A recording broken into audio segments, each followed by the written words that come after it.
Hey there friends, in this video I'm going to be showing you how to record audio only inside of Microsoft Clipchamp. So I've got a video project open here, and what we're interested in is the audio recording button, which we can find in the record and create tab on the top left hand side of our screen. So if I go ahead and click on that, you can see it shows us a few options.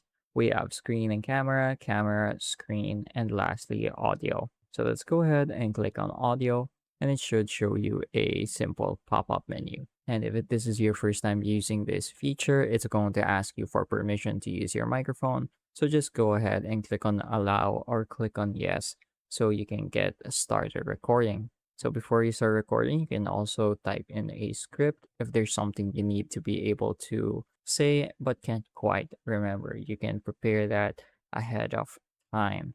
But once everything's ready, you can go ahead and click on start recording.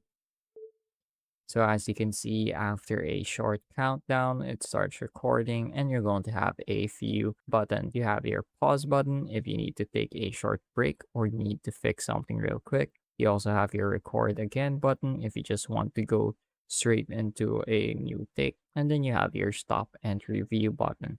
And this is pretty much the button you click when you're done recording. So I'm going to go ahead and click on that now. And as you can see, it's really, really fast. You can just go ahead and click on play and listen to what you recorded. So if you're not satisfied with the quality of your recording, you can always go ahead and click on retake recording here at the bottom left. But since I'm pretty satisfied with the result, I'm going to go ahead and click on save and edit.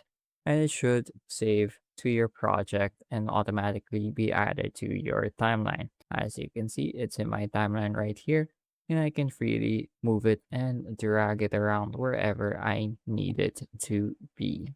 So it's really quick and really easy, and Microsoft Clipchamp has made it really convenient to record audio only. That's pretty much it for this video. I hope I was able to teach you something new and something useful.